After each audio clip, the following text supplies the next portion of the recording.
Hello বন্ধুরা, তো বেশ কয়েক মাস আগে একটি ছবি এসেছিল, একটি বাংলা ছবি বেলাইন বলে, যেখানে আমরা পরাণ বন্দ্যোপাধ্যায়, শ্রেয়া ভট্টাচার্যকে মুখ্য ভূমিকায় দেখতে পেয়েছিলাম। ডিরেক্টর এবং রাইটারের ভূমিকায় ছিলেন শ্রমিক রায়চৌধুরী। তো এই ছবিটা আমার দেখা হয়নি, সে সময় ইচ্ছে ছিল দেখার, কিন্তু এই ধরনের ছবি তো কিছু স্পেসিফিক কিছু হলে রিলিজ করে এবং কিছু অডিয়েন্সকেই টার্গেট করে। তো সেই অডিয়েন্স বাংলা সিনেমার খুব কম। তো রিসেন্টলি একটি ওটিটি প্ল্যাটফর্মে যেটা রিলিজ করা হয়েছে, তো আপনারা কিভাবে ছবিটি জোগাড় করবেন আপনাদের ব্যাপার। ছবিটি আপনারা দেখুন একবার। মানে কি হয়, একটা সাবজেক্ট থাকে না, যেরকম আর্ট ফিল্মের ক্ষেত্রে আমরা বলি এটা ঠিকঠাক আর্ট ফিল্ম আমরা বলতে পারি না, এটাকে হালকা এখানে একটা অ্যাসপেক্ট রাখা হয়েছে, একটা কমার্শিয়াল একটা ভাইবস হালকা করে রাখা হয়েছে, কিন্তু এর মেন যে থিম, যে ভাইবস, সেটা কিন্তু আর্ট ফিল্মের ক্যাটাগরিতেই আসে, যদিও সাইকোলজিক্যাল থ্রিলার ঘরানার একটা ছবিও কিন্তু বলা যেতে পারে। এখানে এই ছবির যে সাবজেক্ট, মানে মানিকবাবুর মেঘ যদি আপনি দেখেন, এবছর মানিকবাবুর মেঘ আমার দেখা বেস্ট ছবিগুলোর মধ্যে এখন অব্দি 1 নম্বরে রয়েছে। মানিকবাবুর মেঘের সাবজেক্ট কি ছিল? আর্ট ফিল্মে একটা সাবজেক্ট থাকে, বেশিরভাগ সময় আর্ট ফিল্ম একটা কোনো সাবজেক্টকে কেন্দ্র করে কিন্তু গোটা সিনেমাটা আপাতপক্ষে কিন্তু ঘোরাফেরা করে, ঠিক আছে। মানিকবাবুর মেঘের ক্ষেত্রে যে সাবজেক্টটা ছিল মেঘ, আর এখানে সাবজেক্টটা হলো পরাণ বন্দ্যোপাধ্যায়ের ক্ষেত্রে টিভি। আপনারা দেখেছেন ট্রেলার, যারা দেখেছেন অবভিয়াসলি আপনারা জানেন টিভিকে কেন্দ্র করেই কিন্তু তার মাইন্ডের মধ্যে সবসময় কিছু একটা থট প্রসেসিং সবসময় চলছে, ঠিক আছে। তো সেটাকে কেন্দ্র করে গোটা ছবিটা আবর্তে ঘুরছে আর কি গোটা সময় জুড়ে। খুব একটা বড় ছবি নয়, যেরকম হয় 2 ঘন্টার মধ্যে 1 ঘন্টা 1.5 ঘন্টার মধ্যে মনে গোটা ছবিটা ডিউরেশন রাখা হয়েছে।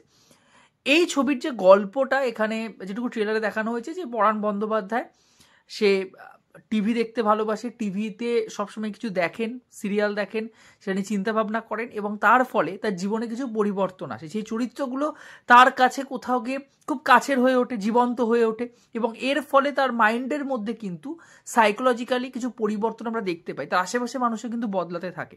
বাকি ঘটনাটা অবশ্যই আপনারা কিন্তু সিনেমা দেখলেই বুঝবেন, এর থেকে বেশি কিছু বলার নেই।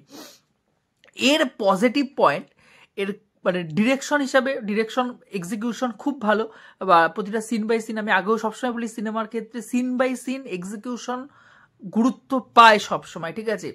যেটা মানিকবাবুর মেঘের ক্ষেত্রে ছিল, যেটা সহজ পাঠের গপ্প ছবির ক্ষেত্রে ছিল। আর্ট ফিল্মের ক্ষেত্রে আমি আর্ট ফিল্ম নিয়ে এখানে আলোচনা করছি না, এটা যত আর্ট ফিল্ম আমরা দেখেছি সেখানে এই এক্সিকিউশনটা কিন্তু প্রধান একটা জায়গা কিন্তু দখল করে থাকে, প্রধান একটা গুরুত্বপূর্ণ ভূমিকা পালন করে। এই সিনেমার ক্ষেত্রে যেটার সাথে গুরুত্বপূর্ণ একটা জায়গা মানে পায় আর কি, সেটা হলো এর ব্যাকগ্রাউন্ড মিউজিক, ঠিক আছে।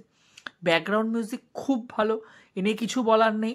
এবং এখানে প্রত্যেকটা ক্যারেক্টার আর্ট ফিল্ম থাকা হওয়া সত্ত্বেও, বা একটা কমার্শিয়াল অ্যাসপেক্টস থাকা সত্ত্বেও, এর মধ্যে চরিত্রগুলোর শেড কিন্তু আমাদের কাছে পরিষ্কার হয়ে যায়। প্রত্যেকটা চরিত্রের শেড কিন্তু আমাদের কাছে পরিষ্কার, এবং ওই যে ছোট গল্পের একটা সংজ্ঞা থাকে না, যে শেষ হয়ে হইল না শেষ, সেই অ্যাসপেক্টটাকে কিন্তু মাথায় রেখেই গোটা ছবিটাকে, গোটা ডিপার্টমেন্টের ওপর কিন্তু কাজ করা হয়েছে। আমার মনে হয় সেদিক থেকে কিন্তু ডিরেক্টর পুরোপুরি সফল হয়েছেন।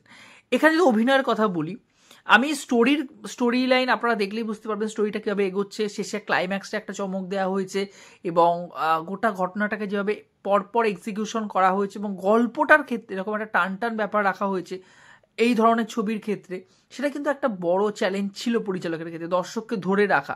কিন্তু কিছু সিন রিপিটেডলি হওয়া সত্ত্বেও সেই জায়গাগুলোর, সেই শেডগুলো, ক্যারেক্টার সেই শেডগুলো কিন্তু ধরার জায়গা ছিল, সেগুলো পরিষ্কার পরিচ্ছন্নভাবে কিন্তু পরিচালক ধরেছেন।